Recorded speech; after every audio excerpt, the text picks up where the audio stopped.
Hello everyone, welcome back to Edumo Tutorials. My name is Srinitya and I'm going to be teaching ED. So we're back with another video, and since many of you have an ED exam tomorrow, hopefully this video helps. This video is going to cover the overview of the subject ED, and we're also going to do a question paper analysis.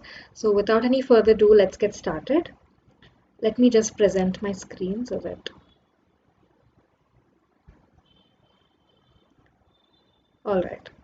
So first, before diving into the question paper analysis, let us take a look at the syllabus and then we'll go through some basics, some basic concepts, and then we'll solve the questions. Okay, so I'm guessing this is the syllabus of tomorrow's exam. This is the reduced syllabus. So there are 1, 2, 3, 4, 5, 6, 7 units. The last 2 units, that is the development of surfaces and isometric, I think is omitted in this syllabus. So we have introduction, curves, projection of points, projection of straight lines inclined to both reference planes, projection of solids, and sectioning of solids. These are the units. So if you want to know what are the important units, I would say make sure you learn curves. There's going to be one question from curves. Projection of points and lines. There's going to be a question from lines. Then one question from either planes, solids, and sections. So basically, there's going to be a question from each of the topics. All right. So I have divided these units into topics. So that is introduction, curves, projection of points, lines, projection of planes, projection of solids, projection of sectioning of solids, and these two have been omitted. So okay, let's not go into that. If you want to be well prepared, you can go through one question of every type in each topic. I think that will cover your entire syllabus. Generally, I think projection of lines inclined to both planes, projection of solid is definitely going to be asked, and projection of sectioning of solid is usually asked. So you can go through that. Easy ones, you can prepare curves. It comes for 14 marks. The link to the playlist for how to construct curves has already been covered in the ED playlist, so you can check that out. It will be linked in the description below. All right, moving on.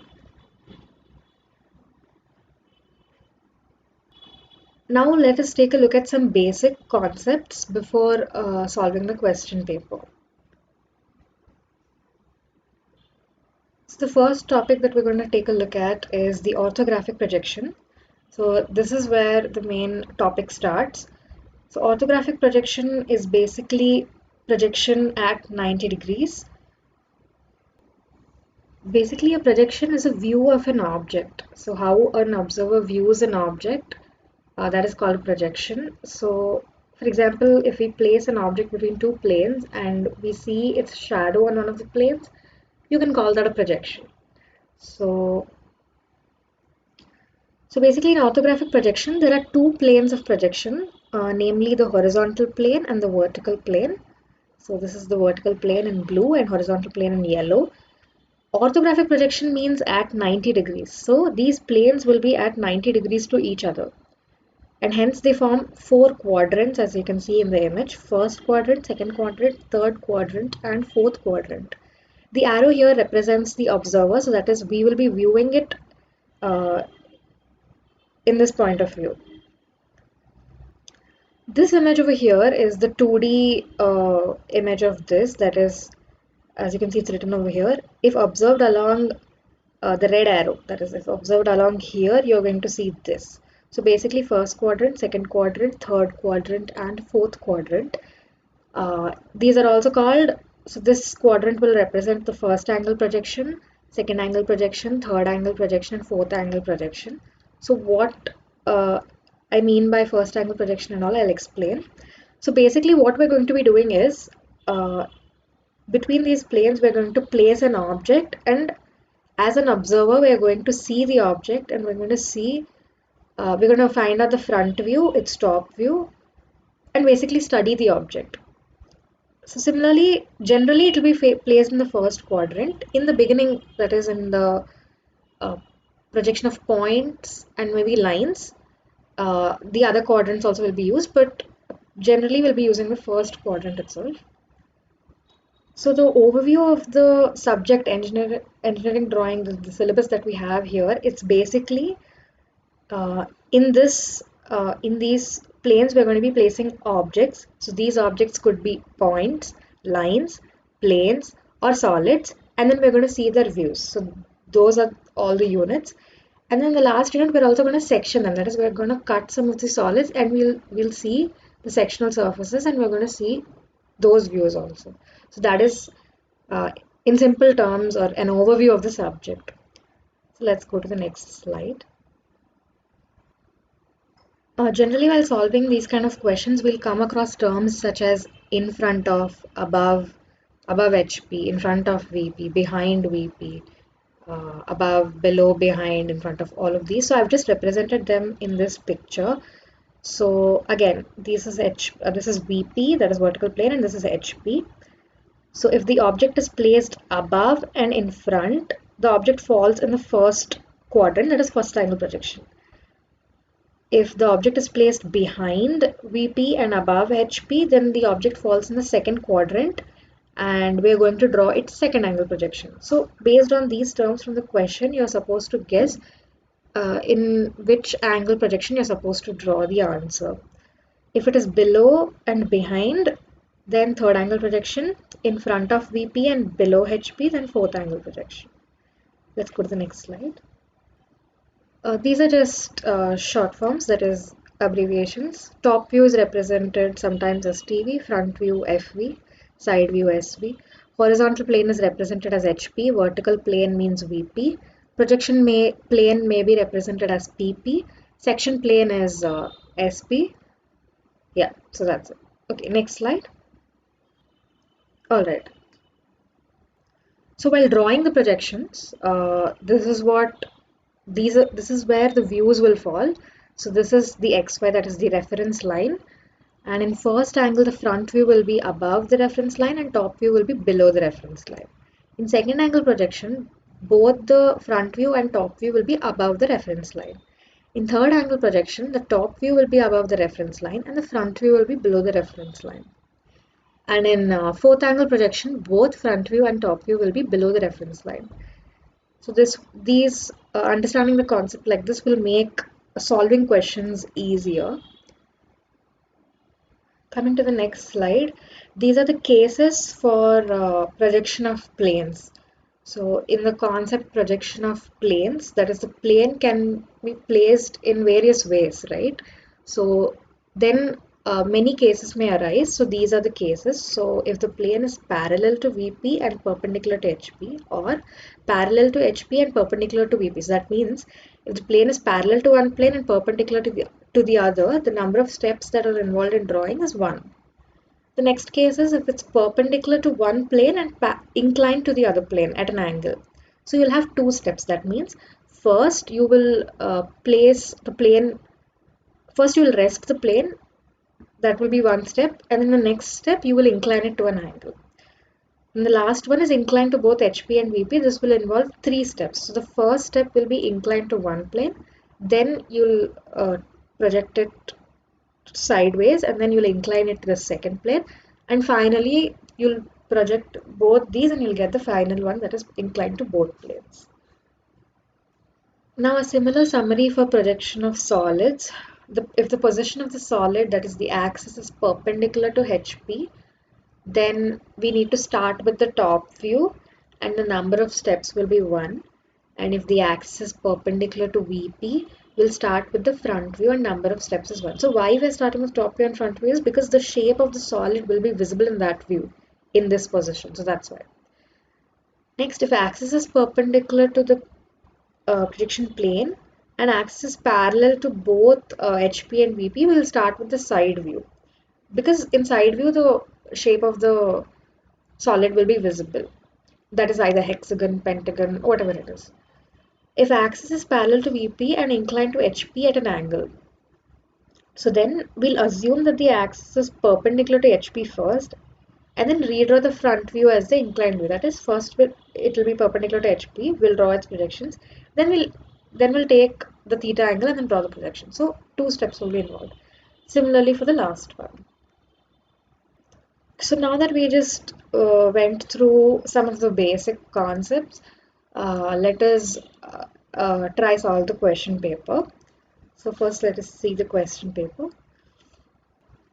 Alright, there are 8 questions. Let's go through them one by one. The first question, define the term logarithmic spiral.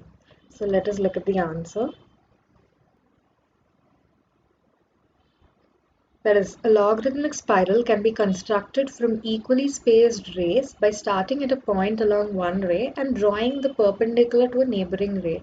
As the number of rays approach infinity, the sequence of segments approach the smooth logarithmic spiral. So this is the diagram.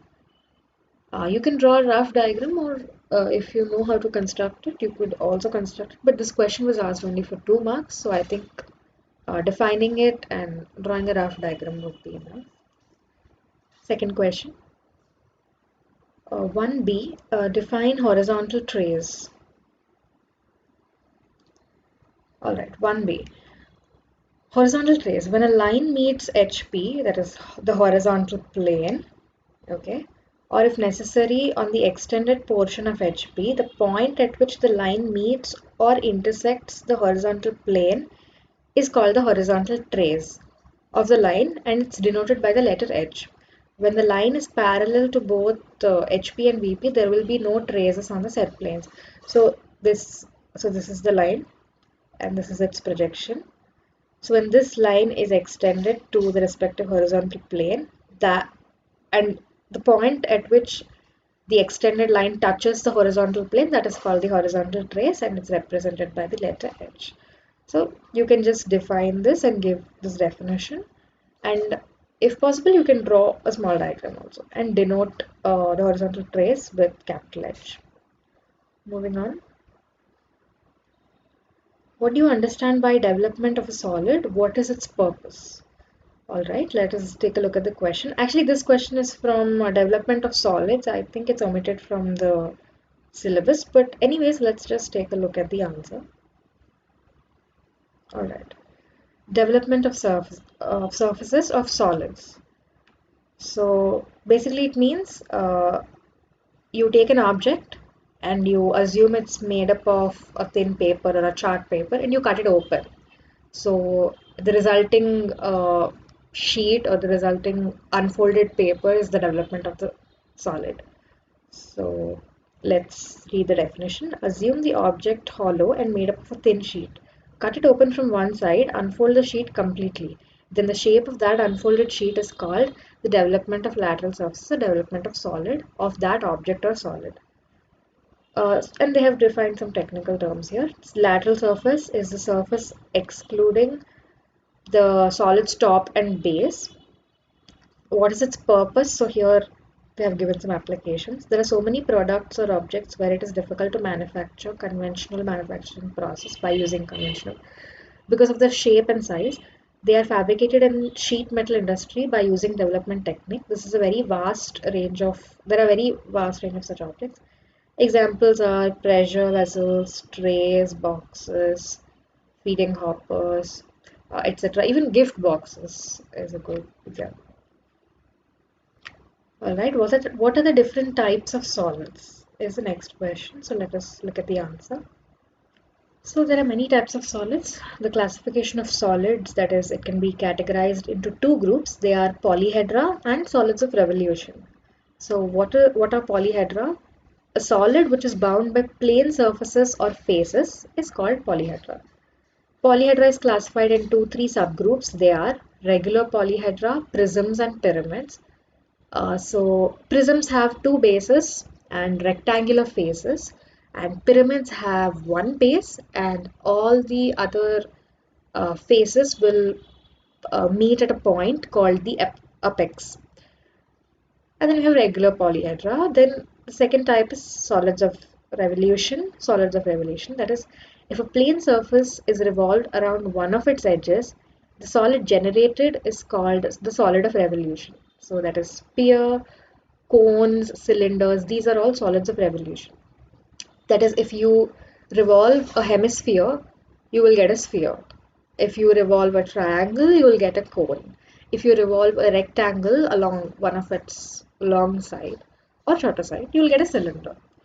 So this will be your answer. How is the true shape of a section obtained? So let us take a look at the answer. The projection of a section on a plane parallel to the section plane will show the true shape of sectioning. So basically sectioning means cutting the solid. So after cutting the solid, whatever shape of the solid that is the open surface, we are trying to find the true shape of that. So the question is, how is this true shape obtained? By using an auxiliary plane that is parallel to the section plane. So that is the answer, and there will be many cases because the section plane can either be parallel or it could be inclined to an angle. Actually, let us take an example so you'll get a better understanding. For example, take a look at this question. Here in this projection, you can see that the pentagonal pyramid has been sectioned, and this is the section line here. It has been sectioned in such a way that only uh, the hatched portion is what is remaining. So we need to find the true shape of this. So what is to be done is, this is the section line. So we draw an auxiliary line, that is x1, y1, which is the auxiliary plane, parallel to the section line, and then you project the points, and then you get the true shape of section. So that is what has been explained over here. You can pause the video quickly and give it a quick read. Moving on. G, what is the symbol of first angle projection and third angle projection? So let us take a look at the answer. So this would be the answer for it. So basically these are standards and conventions. So the explanation for this is basically, as you can see, first angle projection. So this is the symbol. Third angle projection, this is the symbol. So this means this is a projection basically. So what is this? Is basically the projection of a frustum of a cone. So you can see this is it is represented over here. So as you can see, this is basically a cone that has been sectioned. So then it becomes a frustum, and its projections are drawn in first angle. That then you'll get this projection, and then in third angle also. So these are actually considered the standard symbols. So this would be your answer. Alright, moving on to part B. Second question. Draw a hyperbola when the distance of the focus from the directrix is 70 mm and the eccentricity E is 1.5. Draw the tangent and normal to the curve at a point P distance 50 mm from the directrix. So this is a question given for 14 marks on the chapter curves directly, and they've asked the curve hyperbola. So it is good to prepare for the chapter curves. There are many curves actually. You can prepare one. You can make sure to go through the playlist linked in the description box below. All the curves have been explained step by step in full detail. So make sure you go through the playlist. So let us just take a look at this answer. So this is the answer of question 2. That is the hyperbola. So I'll just explain it briefly, but for detailed explanation, you can check out the video linked in the description box. So the distance between the directrix and the focus is given. So first that is marked, and then it's divided into equal parts in the ratio of the eccentricity, and then we mark the vertex. Then with equal lengths, we make a line here and then connect C and extend C. Then we make parallel lines equidistant from each other, and then taking F as center, F1 as radius, we're going to cut arcs through these lines, and you're going to obtain all these points, and finally after joining all these points you're going to get your hyperbola. So for detailed explanation, just check out the video. Moving on to the next question. Alright, so 3.1, that is 3a. A straight line AB of length 100 mm has its end A 10 mm in front of VP and B 20 mm above HP. The front view and top view of the line measure 80 mm and 60 mm respectively. Draw the projections of the line and obtain the true angles of inclination with HP and VP. So let us understand the question line by line.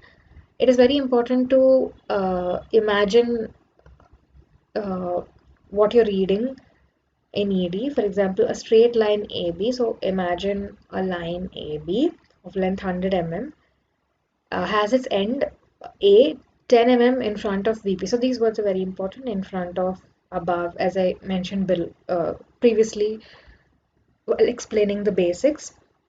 So in front of VP and above HP means obviously it is in the first quadrant.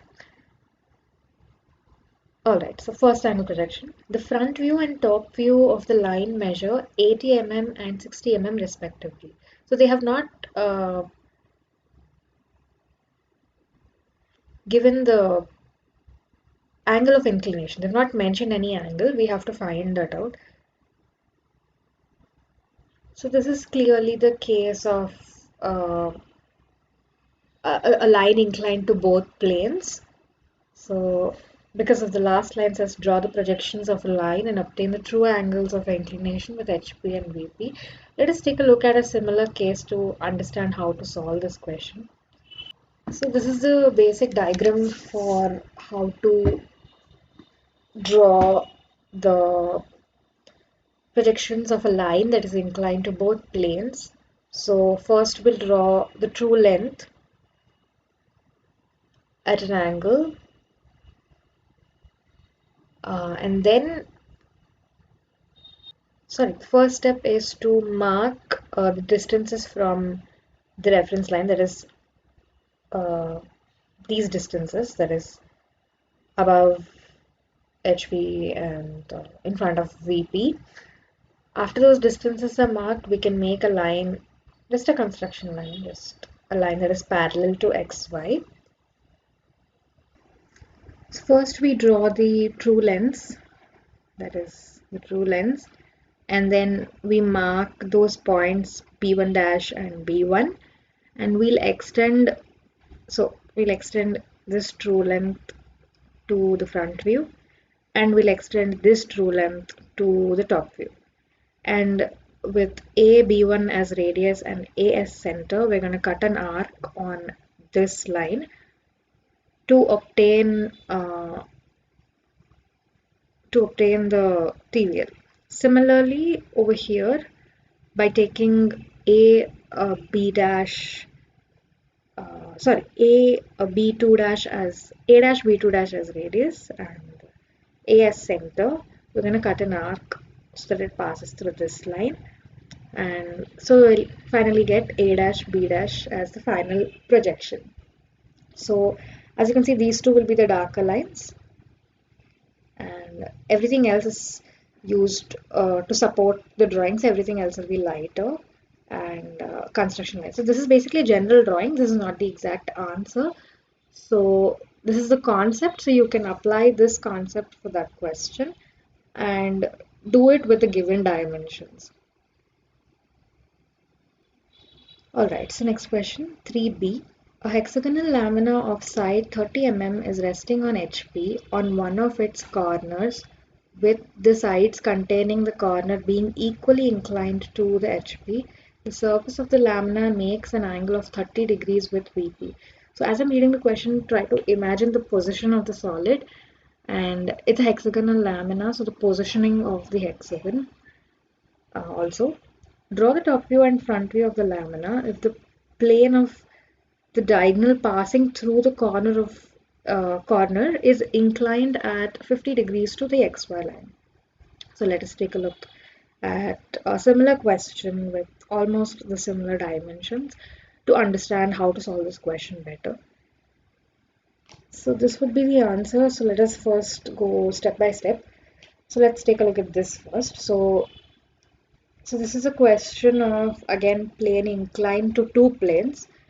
As I said earlier, as I said in this slides, if the position of the plane is inclined to two planes, the number of steps will be 3. So that's why there are 3 steps in that answer. That is, this is the first step, this is the second step, and this is the third step. 3 projections. Alright, so first we'll draw the reference line and then the hexagon. So take a look at this. The position of the hexagons, that is, uh, it, it is placed in such a way that the parallel sides are parallel to VP, and it is said that the hexagon is resting on the points, that is, it is resting on the point, and the sides containing this point, that means these are the sides containing the point D, are equally inclined to the plane. So this will be the position of the solid. That means this angle and this angle will be equal. So this is the position of the solid.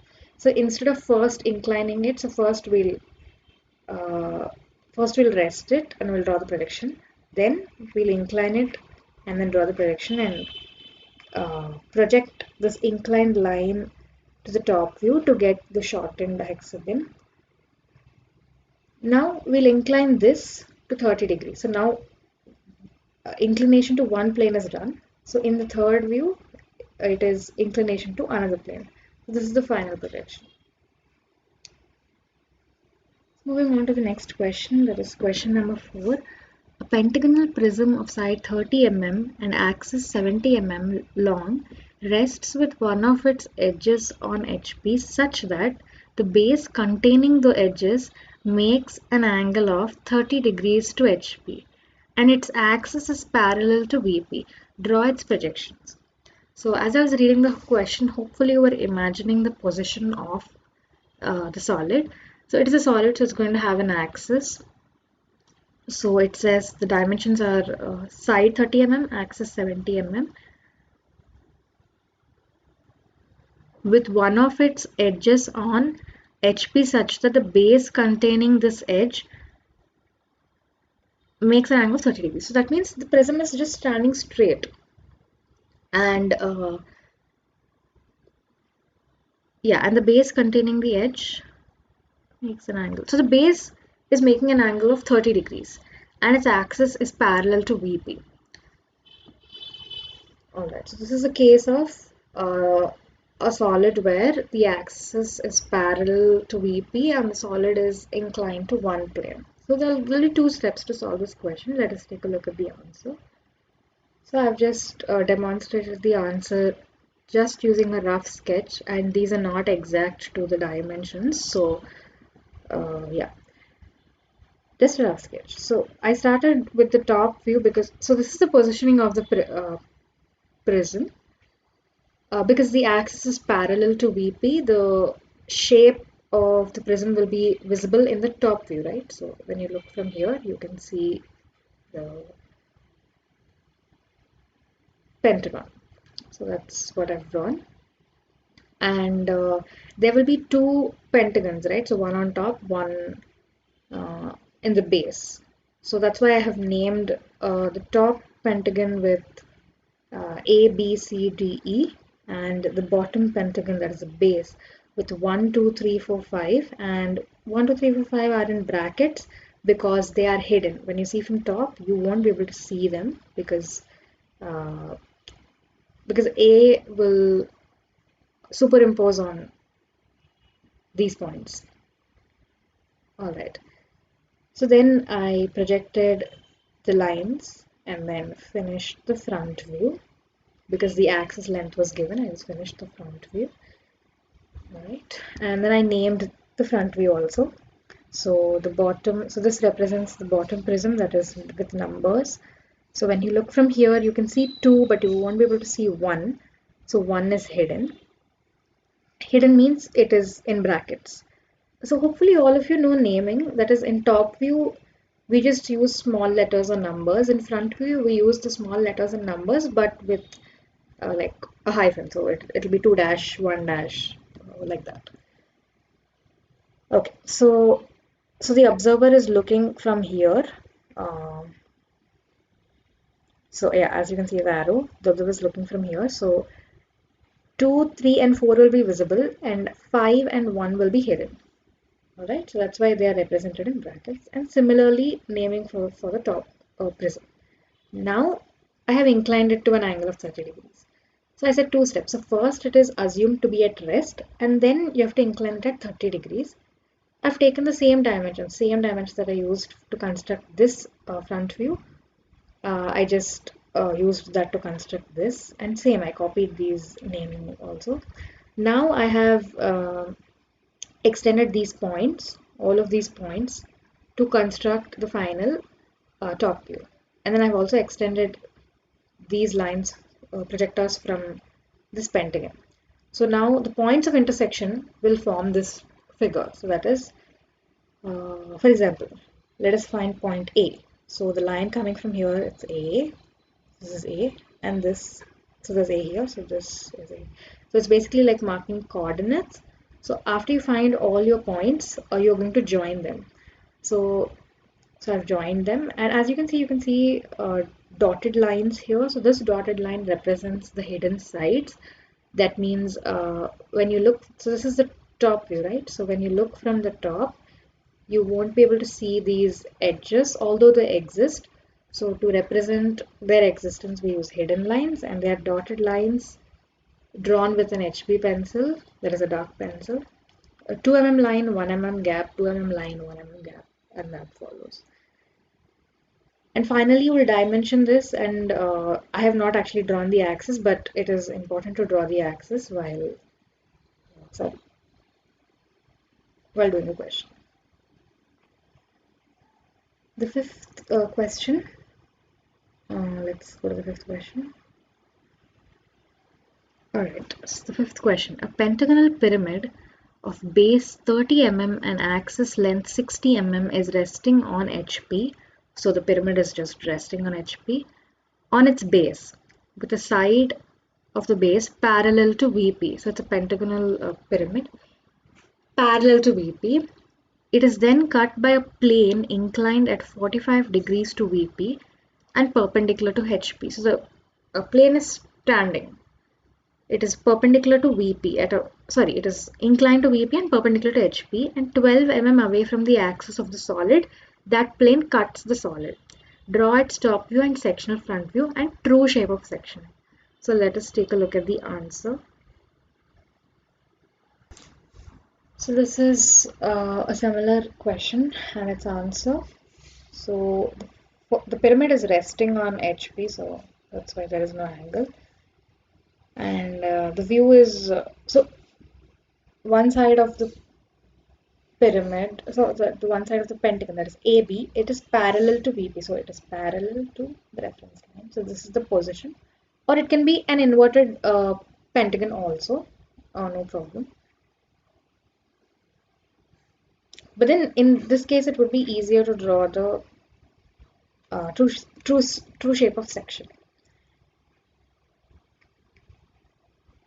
Alright, so the section plane is inclined to VP. So the inclination of VP is visible in the top view. So hence the section plane is drawn in the top view. And the section part is represented using hatching lines. So these are lines that are parallel to each other with 2 mm gap and are inclined at 45 degrees. You can just draw them easily with your drafter. You can draw them using a 3H or a 4H pencil, just a little lighter than your object lines. That will be good to go. So how to get this sectioning? So first we'll draw the sectioning plane, and then you'll project these points upward, and the points of intersection will form the section part. Now since the observer is looking from here, this is the short end, or the short end sectioning, the section part. So to obtain the true shape of sectioning, we use an auxiliary plane that is parallel to this section plane, and then we'll project these points here to obtain the true shape of sectioning. So this is how you solve this question. The next questions, that is 6, 7, and 8, are actually questions of development of surface and isometric projections. So I will not be discussing those in this video. Although if you have doubts in those topics, you can drop them in the comments. I'm not discussing them because it's not there for the exam tomorrow according to the syllabus. Alright, so that brings us to the end of the question paper discussion. So let us move on to some tips or things to remember while solving the exam tomorrow. Alright, so some tips you can say. Firstly, for every question or for every drawing, make sure you dimension all the given dimensions. So if there are 3 dimensions given in the question, there should be 3 dimensions marked in your answer. So make sure your dimensioning is perfect and neat. Make sure your naming is done properly. That is, front view naming is, as I said before, represented with, for example, A dash, B dash, 1 dash, etc. And then top view is represented using just small letters, that is A, B, C, D, or 1, 2, 3, 4. So make sure you do these two. I'm sure there are marks for this as well, and it makes your drawing look very neat. Make sure to mark angles also. This also comes under dimensioning. So if there is any inclination, if there are questions with inclinations, make sure you dimension the angles. Then, oh yes, then don't forget to give titles to your drawings if required. For example, in isometric projections, you're supposed to give titles. In top view, front view, you're supposed to give titles. So basically, in most of your drawings, I'm guessing you'll be supposed to give titles. So don't forget to draw the titles. And for solids, projection of solids, sectioning of solids, you have to draw the axis line. Don't forget to draw the axis line. The dimension of axis line is 6 mm, 1 mm gap, 2 mm line, 1 mm gap, 6 mm line, and it continues. That's a very important line for a solid, so don't forget to do that. And the section line, so that is, in sectioning of solids, you're of course supposed to draw the section plane indicated with the section line. Ends are usually darker and the rest of the line is similar to the axis line. Then coming to the hidden lines, so as we discussed in a question previously, if some of the edges are hidden, then make sure to represent them using a dotted line. Also make sure to carry all your equipment, all the pencils that you need, a clean eraser, your drafter, uh, if you need pro circle, French curves, just any equipment that you'll be needing, carry it yourself. And make sure to read the questions carefully. For example, if you're not understanding the question after you've read it once, make sure you read it at least 2 or 3 times, so that it becomes more clearer and when you reread the question. And do not panic if you don't know an answer to a question. Try imagining the position of the position of the solid. You'll automatically get the answer. And also make sure you manage your time well. A good way to keep track of time would be to allot 2 minutes for 1 mark. So I'm guessing it's a 70-mark paper. So you can allot 2 minutes for 1 mark. So that means 140 minutes. So you'll have a few minutes, 30 to 40 minutes left, ideally. You can follow this method so you can keep track of your time. All right. And people who want to score really well in the exam can prepare make sure you prepare all the chapters, read all the chapters. For 2 mark questions, you're supposed to read your textbook. Then you'll be able to answer the 2 mark questions. And make sure you solve a question of every type in every topic. Then you have covered the entire syllabus. And finally, make sure all your drawings are very neat. So presentation is very important in this subject. So that brings us to the end of this video. So we wish you all the very best for your exam tomorrow. Thank you so much for watching, everyone. Please make sure to like, share, and subscribe for more videos. And click on the bell notification to be notified every time we upload. Thank you so much for watching.